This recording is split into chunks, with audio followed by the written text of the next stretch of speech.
ಮಿತ್ರರೇ ನಮಸ್ಕಾರ. ಮಿತ್ರರೇ, ಬಿಹಾರದಲ್ಲಿ ಮೊದಲನೇ ಹಂತದ ಚುನಾವಣೆ ಮುಕ್ತಾಯ ಆಗಿದೆ.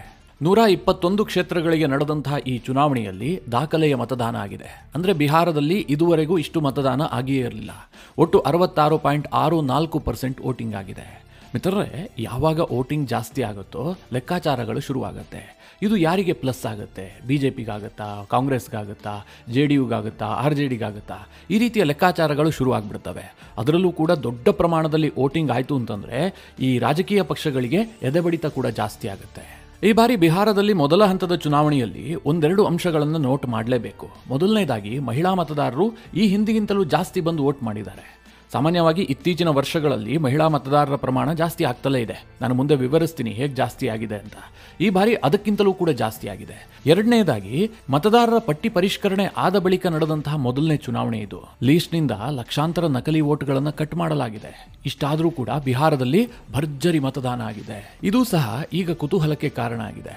ಮಿತ್ರರೇ, ಈ ಸಂದರ್ಭದಲ್ಲಿ INDIA ಕೂಟದವರು ಏನು ಹೇಳ್ತಾ ಇದ್ದಾರೆ? ಈ ವೋಟ್ ಏನು ಹೆಚ್ಚಾಗಿದೆಯಲ್ಲ, ಇದು ನಮ್ಮ ಕಡೆಗೆ ಬಂದಂತಹ ಮತದಾನ, ನಾವೇ ಗೆಲ್ತೀವಿ, ನಮಗೆ 80 ಸೀಟ್ ಬರುತ್ತೆ ಅಂತ ಅವ್ರು ಹೇಳ್ತಾ ಇದ್ದಾರೆ. ಇನ್ನೊಂದು ಕಡೆ NDA ಮೈತ್ರಿಕೂಟದವ್ರು ಏನು ಹೇಳ್ತಾ ಇದ್ದಾರೆ ಅಂತಂದ್ರೆ, ನಮಗೆ ಮೊದಲನೇ ಹಂತದಲ್ಲಿ 100 ಸೀಟ್ ಬರುತ್ತೆ, ಹೆಚ್ಚುವರಿ ಮತದಾನ ಇದನ್ನು ಇಂಡಿಕೇಟ್ ಮಾಡ್ತಾ ಇದೆ ಅಂತ ಅವರು ಕ್ಲೈಮ್ ಮಾಡ್ತಾ ಇದ್ದಾರೆ.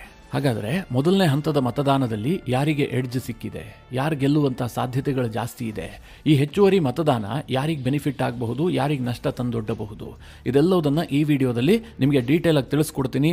ನೀವು ಈ ವಿಡಿಯೋನ ಕೊನೆವರೆಗೂ ಮಿಸ್ ಮಾಡದೆ ನೋಡಿ. ಮಿತ್ರರೇ, ಪ್ರತಿ ಬಾರಿಯೂ ಕೂಡ ಈ ಮತದಾನದ ಪ್ರಮಾಣ ಹೆಚ್ಚಾದಂತಹ ಸಂದರ್ಭದಲ್ಲಿ ಅಥವಾ ಕಡಿಮೆ ಆದಂತಹ ಸಂದರ್ಭದಲ್ಲಿ 1-2-3 ರೀತಿಯ ವಾದ ಕೇಳಿಬರ್ತವೆ. ಅದರಲ್ಲಿ ಮುಖ್ಯವಾಗಿದ್ದೇನು ಕೇಳಿದ್ರೆ, ಈ ಮತದಾನ ಹೆಚ್ಚಾದಂತಹ ಸಂದರ್ಭದಲ್ಲಿ ಕೆಲವರು ಏನು ಹೇಳ್ತಾರೆ, ಇದು BJPಗೆ ವರದಾನ ಆಗುತ್ತೆ, ಎಲ್ಲಿ ಮತದಾನ ಜಾಸ್ತಿ ಆಗುತ್ತೋ ಅಲ್ಲಿ BJP ಗೆಲ್ಲುತ್ತೆ ಅಂತ. ಈ ಹಿಂದೆ ಇದನ್ನು ಬಹಳ ಹೇಳಲಾಗ್ತಾ ಇತ್ತು. ಕಾರಣ ಇಷ್ಟೇ, BJPಯ ವೋಟ್ ಬ್ಯಾಂಕ್ ಯಾವುದು ಕೇಳಿದ್ರೆ ಅದು ನಗರ ಪ್ರದೇಶದ ವೋಟ್ ಬ್ಯಾಂಕ್. ಎರಡನೇದಾಗಿ ಎಜುಕೇಟೆಡ್ ವರ್ಗ. ಯಾವಾಗ ಮತದಾನ ಜಾಸ್ತಿ ಆಗುತ್ತೆ ಅಂತಂದ್ರೆ ನಗರ ಪ್ರದೇಶದ ವೋಟರ್ಸ್ ಕೂಡ ಬಂದು ಮತದಾನ ಮಾಡಿರ್ತಾರೆ, ಜೊತೆಗೆ ಎಜುಕೇಟೆಡ್ ವರ್ಗ ಕೂಡ ಮತಗಟ್ಟೆಗೆ ಬಂದಿರುತ್ತೆ. ಹೀಗಾಗಿ ಈ ಹಿಂದೆ ಏನು ವಾದ ಮಾಡಲಾಗ್ತಾ ಇತ್ತು ಅಂತಂದ್ರೆ, ಯಾವಾಗ ಮತದಾನದ ಪ್ರಮಾಣ ಜಾಸ್ತಿ ಆಯಿತೋ BJP ಗೆದ್ದು ಬಿಡುತ್ತೆ, 100% BJPಗೆ ಗೆಲುವು ಅಂತ ಆಲ್ಮೋಸ್ಟ್ ಎಲ್ಲಾ ಚುನಾವಣಾ ಎಕ್ಸ್ಪರ್ಟ್ಗಳು ಶರಾ ಬರೆದು ಬಿಡ್ತಿದ್ರು.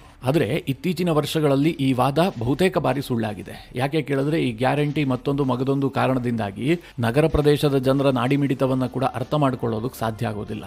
ನಗರ ಪ್ರದೇಶದವರು BJPಗೆ, ಗ್ರಾಮೀಣ ಭಾಗದವರು ಬೇರೆ ಪಕ್ಷದವರಿಗೆ ಅಂತ ಹೇಳೋದಕ್ಕೆ ಸಾಧ್ಯವೇ ಇಲ್ಲ. ನಗರ ಪ್ರದೇಶದಲ್ಲಿ BJP ಸೋತಂತಹ ಉದಾಹರಣೆಗಳು ಕೂಡ ಇದಾವೆ, ಗ್ರಾಮೀಣ ಪ್ರದೇಶದಲ್ಲಿ ದೊಡ್ಡ ಪ್ರಮಾಣದಲ್ಲಿ BJP ಗೆದ್ದಂತಹ ಉದಾಹರಣೆಗಳು ಕೂಡ ಇದಾವೆ. ಹೀಗಾಗಿ ವೋಟಿಂಗ್ ಪರ್ಸೆಂಟೇಜ್ ಜಾಸ್ತಿ ಆಗ್ತಿದ್ದ ಹಾಗೆ BJPನೇ ಗೆದ್ದು ಬಿಡುತ್ತೆ ಅಂತ ಈಗ ಹೇಳೋದಕ್ಕೆ ಸಾಧ್ಯ ಇಲ್ಲ. ಇನ್ನು ಈ ಮತದಾನದ ಪ್ರಮಾಣ ಜಾಸ್ತಿ ಆಗ್ತಿದ್ದ ಹಾಗೆ ಇನ್ನೊಂದು ವಾದ ಏನು ಗೊತ್ತಾ? ಯಾವಾಗ ಒಂದು ಸರ್ಕಾರ ಬಹಳ ದೀರ್ಘಕಾಲದವರೆಗೆ ಅಧಿಕಾರದಲ್ಲಿರುತ್ತೋ ಆ ಸರ್ಕಾರವನ್ನು ಬದಲಾಯಿಸೋದಕ್ಕೆ ಜನ ಅತಿ ಹೆಚ್ಚಿನ ಸಂಖ್ಯೆಯಲ್ಲಿ ಮತಗಟ್ಟೆಗೆ ಬಂದು ವೋಟ್ ಮಾಡ್ತಾರೆ, ಆಡಳಿತ ವಿರೋಧಿ ಅಲೆಯ ಕಾರಣದಿಂದಾಗಿ ವೋಟ್ ಮಾಡ್ತಾರೆ. ಈ ಒಂದು ವಾದವೂ ಕೂಡ ಇದೆ. ಈ ವಾದವನ್ನು ಕೂಡ ಅಕ್ಯುರೇಟ್ ಅಂತ ಹೇಳೋದಕ್ಕೆ ಸಾಧ್ಯ ಇಲ್ಲ. ಇದನ್ನ ಕೂಡ ಜನ ಸುಳ್ಳು ಮಾಡಿದ್ದಾರೆ. ನಿಮಗೆ 2 ಉದಾಹರಣೆಯನ್ನ ಕೊಡ್ತೀನಿ. ಮೊದಲನೇದಾಗಿ, ಈ ಬಾರಿ ನಡೆದಂತಹ ದೆಹಲಿಯ ಚುನಾವಣೆ. ದೆಹಲಿಯಲ್ಲಿ 2013ರಿಂದ ಈಚೆಗೆ ಆಮ್ ಆದ್ಮಿಯದ್ದೇ ದರ್ಬಾರ್ ಇತ್ತು.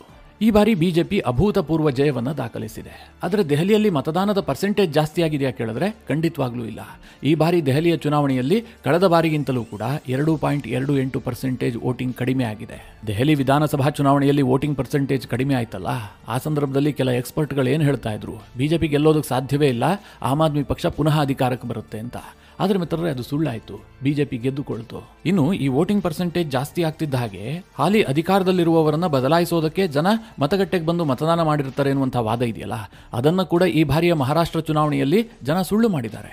ಮಹಾರಾಷ್ಟ್ರ ವಿಧಾನಸಭಾ ಚುನಾವಣೆ ನಡೀತಲ್ಲ, ಆ ಸಂದರ್ಭದಲ್ಲಿ 5.13% ವೋಟಿಂಗ್ ಜಾಸ್ತಿ ಆಯಿತು. ಹಾಗೆ ಎಲ್ಲ ಎಕ್ಸ್ಪರ್ಟ್ಗಳು ಏನು ಹೇಳಿದ್ರು ಗೊತ್ತಾ, ಇದು ಆಡಳಿತ ವಿರೋಧಿ ಅಲೆ. ಯಾಕೆಂದರೆ ಕೆಲವೇ ತಿಂಗಳ ಹಿಂದೆ ಮಹಾರಾಷ್ಟ್ರದಲ್ಲಿ ಲೋಕಸಭಾ ಚುನಾವಣೆ ನಡೆದಿತ್ತು. ಆಗ ಅಲ್ಲಿ INDIA ಕೂಟ ಭರ್ಜರಿ ಸಾಧನೆ ಮಾಡಿಬಿಟ್ಟಿತ್ತು. ಹೀಗಾಗಿ ಈ ಬಾರಿಯ ವಿಧಾನಸಭಾ ಚುನಾವಣೆಯಲ್ಲೂ ಕೂಡ ಅದು ರಿಪೀಟ್ ಆಗಿದೆ. ಹಾಲಿ NDA ಸರ್ಕಾರವನ್ನು ತೆಗೆಯೋದಕ್ಕೆ ಜನ ಹೆಚ್ಚಿನ ಸಂಖ್ಯೆಯಲ್ಲಿ ಬಂದು ವೋಟ್ ಮಾಡಿದ್ದಾರೆ ಅಂತೇಳಿ ಪ್ರೆಡಿಕ್ಟ್ ಮಾಡಿದ್ರು. ಆದರೆ ಪರಿಣಾಮ ಏನಾಯಿತು? ಮಹಾರಾಷ್ಟ್ರದಲ್ಲಿ BJP ಅಭೂತಪೂರ್ವ ಜಯ ದಾಖಲಿಸಿತು. NDA ಭರ್ಜರಿ ಬಹುಮತದೊಂದಿಗೆ ಸರ್ಕಾರವನ್ನು ರಚನೆ ಮಾಡಿತು. ಇದರ ಅರ್ಥ ಏನು ಕೇಳಿದ್ರೆ, ಈ ವೋಟಿಂಗ್ ಪರ್ಸೆಂಟೇಜ್ ಜಾಸ್ತಿ ಆದ ತಕ್ಷಣ ಅಧಿಕಾರದಲ್ಲಿರುವವರನ್ನ ಕಿತ್ತಾಕೋದಕ್ಕೆ ಜನ ಬಂದು ವೋಟ್ ಹಾಕ್ತಾರೆ ಅಂತಾಗ್ಲಿ, ಅಥವಾ ವೋಟಿಂಗ್ ಪರ್ಸೆಂಟೇಜ್ ಕಡಿಮೆ ಆದ ತಕ್ಷಣ ಇನ್ಯಾರೋ ಗೆಲ್ತಾರೆ ಅಂತಾಗ್ಲಿ ಹೇಳೋದಕ್ಕೆ ಸಾಧ್ಯ ಇಲ್ಲ. ಆದರೆ ಬಿಹಾರದ ವೋಟಿಂಗ್ ಪರ್ಸೆಂಟೇಜ್ ಇದೆಯಲ್ಲ, ಇದು ಎಲ್ಲರನ್ನೂ ಚಕಿತಗೊಳಿಸಿದೆ. ಯಾಕೆ ಕೇಳಿದ್ರೆ 2020ರಲ್ಲಿ ಬಿಹಾರದ ಚುನಾವಣೆ ನಡೆದಂತಹ ಸಂದರ್ಭದಲ್ಲಿ 57.29% ವೋಟಿಂಗ್ ಆಗಿತ್ತು. ಅದೇ ಈ ಬಾರಿ ಅಂದ್ರೆ ಮೊದಲನೇ ಹಂತದ ನಾನು ಹೇಳ್ತಾ ಇರೋದು 66.64% ವೋಟಿಂಗ್ ಆಗಿದೆ. ಸರಿಸುಮಾರು 9%ಗೂ ಜಾಸ್ತಿ ವೋಟಿಂಗ್ ಪ್ರಮಾಣ ಹೆಚ್ಚಾಗಿದೆ. ರಾಜಕೀಯ ಪಕ್ಷಗಳ ತಳಮಳ ಅವರ ಸ್ಟೇಟ್ಮೆಂಟ್ಗಳಲ್ಲೇ ಗೊತ್ತಾಗ್ತಾ ಇದೆ. ತೇಜಸ್ವಿ ಯಾದವ್ ಹೇಳ್ತಾ ಇದ್ದಾರೆ, ಇದು ನಮಗೆ ಬಂದಂತಹ ವೋಟ್, ನಾವು ಈ ಬಾರಿ ಮೊದಲನೇ ಹಂತದ ಚುನಾವಣೆಯಲ್ಲಿ 80 ಸೀಟ್ ಗೆದ್ದಾಗಿದೆ ಅಂತ RJD ಕ್ಲೈಮ್ ಮಾಡ್ತಾ ಇದೆ. ಇನ್ನೊಂದು ಕಡೆ ಬಿಜೆಪಿ ಅವರು ಹೇಳ್ತಾ ಇದ್ದಾರೆ, ಮುಖ್ಯವಾಗಿ ಸಾಮ್ರಾಟ್ ಚೌಧರಿ ಈ ಬಗ್ಗೆ ಒಂದು ಸ್ಟೇಟ್ಮೆಂಟ್ ಕೊಟ್ಟಿದ್ದಾರೆ. 121 ಕ್ಷೇತ್ರಗಳಿಗೆ ಮತದಾನ ನಡೆದಿದೆಯಲ್ಲ, ಇದರಲ್ಲಿ ಬಿಜೆಪಿ ಮತ್ತು NDA ಮೈತ್ರಿಕೂಟ ಈಗಾಗಲೇ 100 ಸೀಟ್ಗಳನ್ನು ಗೆದ್ದಾಗ್ಬಿಟ್ಟಿದೆ. ನೆಕ್ಸ್ಟ್ ಹಂತದ ಚುನಾವಣೆಯಲ್ಲಿ ನಾವು 23 ಸೀಟ್ ಗೆದ್ರೆ ಸಾಕು, ನಮಗೆ ಬಹುಮತ ಬಂದುಬಿಡುತ್ತೆ ಅನ್ನುವ ರೀತಿಯಲ್ಲಿ ಅವರು ಮಾತನಾಡ್ತಾ ಇದ್ದಾರೆ. ಹಾಗಾದರೆ ವೋಟಿಂಗ್ ಪರ್ಸೆಂಟೇಜ್ ಹೆಚ್ಚಾಗೋದಕ್ಕೆ ಏನು ಕಾರಣ? ಯಾರು ಬಂದು ಹೆಚ್ಚಿನ ಸಂಖ್ಯೆಯಲ್ಲಿ ವೋಟ್ ಮಾಡಿದ್ದಾರೆ? ಮುಸ್ಲಿಮರು ಹೆಚ್ಚಿನ ಸಂಖ್ಯೆಯಲ್ಲಿ ಬಂದು ವೋಟ್ ಮಾಡಿದಾರಾ, ಮಹಿಳೆಯರು ಮಾಡಿದಾರಾ, ಅಥವಾ ಯುವಕರು ಮಾಡಿದಾರಾ? ಯಾವ ವರ್ಗದ ವೋಟ್ ಜಾಸ್ತಿ ಆದರೆ ಯಾರಿಗೆ ಬೆನಿಫಿಟ್? ಇದನ್ನು ನೋಡಿದಾಗ ನಮಗೆ ಈ ವೋಟಿಂಗ್ ಪರ್ಸೆಂಟೇಜ್ ಜಾಸ್ತಿ ಆಗಿರುವಂಥದ್ದು ಯಾರಿಗೆ ಲಾಭ ತಂದು ಕೊಡಬಹುದು ಅನ್ನುವಂಥ ಒಂದು ಸಣ್ಣ ಚಿತ್ರಣ ಸಿಗುತ್ತೆ. ಮೊದಲನೇದಾಗಿ, ಈ ಬಾರಿ ಬಿಹಾರದಲ್ಲಿ ಮತದಾನದ ಪ್ರಮಾಣ ಜಾಸ್ತಿ ಆಗೋದಕ್ಕೆ ಮಹಿಳಾ ಮತದಾರರು ಪ್ರಮುಖ ಕಾರಣ. ಮಿತ್ರರೇ, ಯಾವಾಗ ಮಹಿಳಾ ಮತದಾರರು ಹೆಚ್ಚಿನ ಸಂಖ್ಯೆಯಲ್ಲಿ ಮತಗಟ್ಟೆಗೆ ಬಂದು ಮತದಾನ ಮಾಡಿದರೋ ಅದು ನೇರವಾಗಿ ನಿತೀಶ್ ಕುಮಾರ್ ಅವರಿಗೆ ಲಾಭ ತಂದುಕೊಟ್ಟಿದೆ. ಎಲ್ಲಿಯವರೆಗೆ ಪುರುಷ ಮತದಾರರು ಅತಿ ಹೆಚ್ಚಿನ ಸಂಖ್ಯೆಯಲ್ಲಿ ಮತಗಟ್ಟೆಗೆ ಬಂದು ಮತದಾನ ಮಾಡ್ತಾ ಇದ್ರೋ ಅಲ್ಲಿಯವರೆಗೂ ಕೂಡ ಬಿಹಾರದಲ್ಲಿ ಲಾಲು ಯಾದವ್ ಪ್ರಭುತ್ವ ಇತ್ತು. ನಂತರ ನಿಧಾನವಾಗಿ ಮಹಿಳಾ ಮತದಾರರ ಪ್ರಮಾಣ ಜಾಸ್ತಿ ಆಗ್ತಿದ್ದ ಹಾಗೆ ನಿತೀಶ್ ಪ್ರಭುತ್ವ ಗಟ್ಟಿಗೊಳ್ತಾ ಬಂತು. 1990ರ ಚುನಾವಣೆಯಲ್ಲಿ ಪುರುಷ ಮತದಾರರು 69% ಅಷ್ಟು ಮತದಾನ ಮಾಡಿದ್ರು. ಆಗ ಮಹಿಳೆಯರು ಮತದಾನ ಮಾಡಿದ್ದು ಕೇವಲ 52% ಮಾತ್ರ. ಅಂದರೆ ಪುರುಷರಿಗೂ ಮಹಿಳೆಯರಿಗೂ ಎಷ್ಟಪ್ಪ ವ್ಯತ್ಯಾಸ ಇತ್ತು ಕೇಳಿದ್ರೆ 16%ನಷ್ಟು ಮತದಾನದಲ್ಲಿ ವ್ಯತ್ಯಾಸ ಇತ್ತು. ಇದರಿಂದ ಯಾರಿಗೆ ಲಾಭ ಆಗ್ತಾ ಇತ್ತು? ಲಾಲು ಪ್ರಸಾದ್ ಯಾದವ್ಗೆ.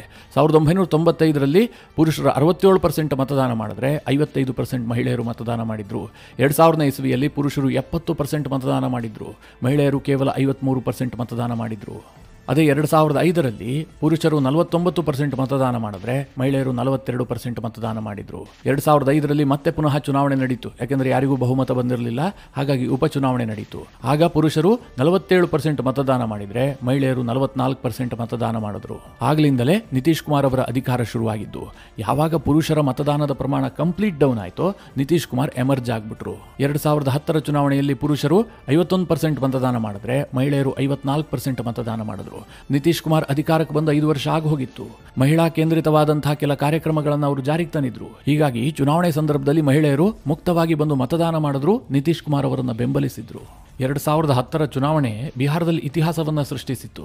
ಯಾಕೆ ಕೇಳಿದ್ರೆ 243 ವಿಧಾನಸಭಾ ಕ್ಷೇತ್ರಗಳ ಪೈಕಿ NDA 204 ಸೀಟ್ಗಳನ್ನು ಗೆದ್ದಿತ್ತು, ಕ್ಲೀನ್ ಸ್ವೀಪ್ ಮಾಡಿಬಿಟ್ಟಿತ್ತು.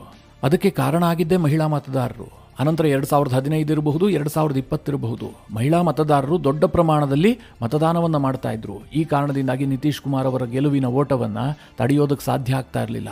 ಈ ಬಾರಿಯೂ ಮಿತ್ರರೇ, ಮಹಿಳಾ ಮತದಾರರು ಬಹಳ ದೊಡ್ಡ ಸಂಖ್ಯೆಯಲ್ಲಿ ಮತಗಟ್ಟೆಗೆ ಬಂದು ಮತವನ್ನು ಚಲಾಯಿಸಿದ್ದಾರೆ. ಹೀಗಾಗಿಯೇ ಟ್ರೆಂಡ್ ನಿತೀಶ್ ಕುಮಾರ್ ಪರವಾಗಿದೆ. ಈ ಬಾರಿ ಮಹಿಳೆಯರು ದೊಡ್ಡ ಸಂಖ್ಯೆಯಲ್ಲಿ ಮತದಾನ ಮಾಡೋದಕ್ಕೆ 2 ಕಾರಣ ಇದೆ ಅಂತ ವಿಶ್ಲೇಷಣೆ ಮಾಡಲಾಗ್ತಾ ಇದೆ. ಮೊದಲನೇದಾಗಿ, ಚುನಾವಣೆಗೆ 1 ತಿಂಗಳ ಮುಂಚೆ ನಿತೀಶ್ ಕುಮಾರ್ ಜಾರಿಗೆ ತಂದಂತಹ ಮಹಿಳಾ ರೋಜ್ಗಾರ್ ಯೋಜನಾ.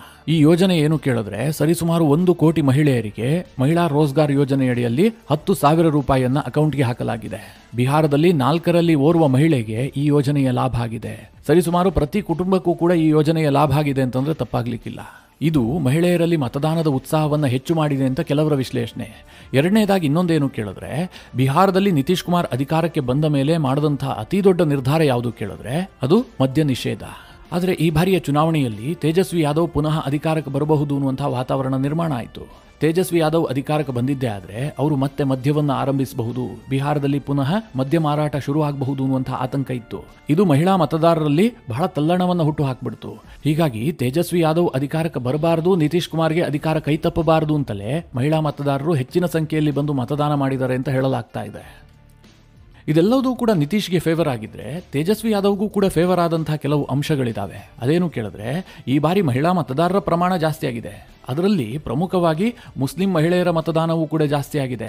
ತೇಜಸ್ವಿ ಯಾದವ್ ಅವರ ಮೈನ್ ಟಾರ್ಗೆಟ್ ಯಾವುದಾಗಿತ್ತು? ಒಂದು ಕಡೆ ಯುವಕರು, ಇನ್ನೊಂದು ಕಡೆ ಮುಸ್ಲಿಮರು, ಮತ್ತೊಂದು ಕಡೆ ಹಿಂದುಳಿದ ವರ್ಗದ ಮತದಾರರು. ಯಾದವ್ರದ್ದು ಹೇಗಿದ್ರೂ ಕೂಡ ನನ್ನದೇ ವೋಟ್ ಬ್ಯಾಂಕ್ ಅನ್ನುವಂಥದ್ದು ಅವರ ಧೋರಣೆ ಆಗಿತ್ತು. ಹೀಗಾಗಿ ಮುಸ್ಲಿಂ ಮಹಿಳೆಯರ ಮತದಾನ ಜಾಸ್ತಿ ಆಗಿದೆಯಲ್ಲ, ಇದು ತೇಜಸ್ವಿ ಯಾದವ್ಗೆ ಪ್ಲಸ್ ಆಗಬಹುದು ಅಂತ ಕೆಲವರ ವಾದ.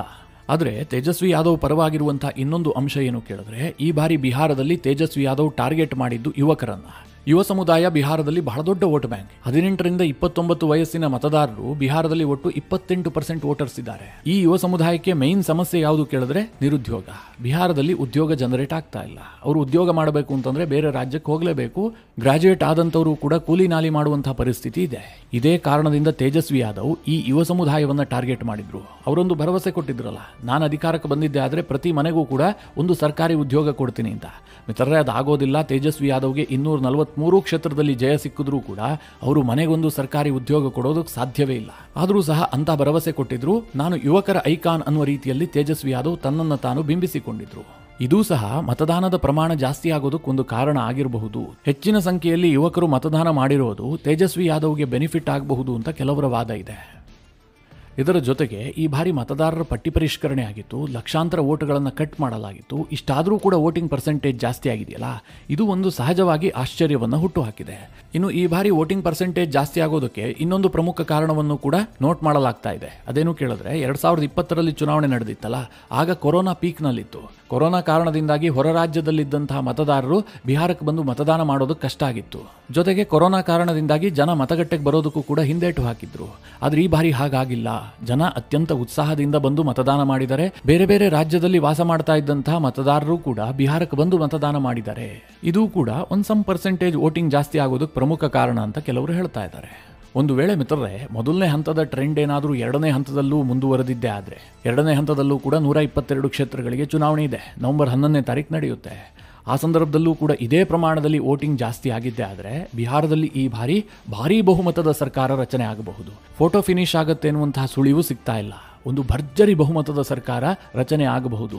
ಅದು NDAದ್ದಾಗಿರುತ್ತಾ ಅಥವಾ NDIAದ್ದಾಗಿರುತ್ತಾ, ನಿತೀಶ್ ಕುಮಾರ್ ಮುಂದುವರಿತಾರಾ ಅಥವಾ ತೇಜಸ್ವಿ ಯಾದವ್ ಅಧಿಕಾರಕ್ಕೆ ಬರ್ತಾರಾ ಅನ್ನುವಂಥದ್ದು ನವೆಂಬರ್ 11ನೇ ತಾರೀಕು ಎರಡನೇ ಹಂತದ ಚುನಾವಣೆ ಮುಕ್ತಾಯ ಆಗುತ್ತಲ್ಲ, ಅದಾದ ಬಳಿಕ ಒಂದಾಗ್ತಿದ್ದ ಹಾಗೆ ಒಂದು ಚುನಾವಣೋತ್ತರ ಸಮೀಕ್ಷೆಗಳು ಬರ್ತವೆ.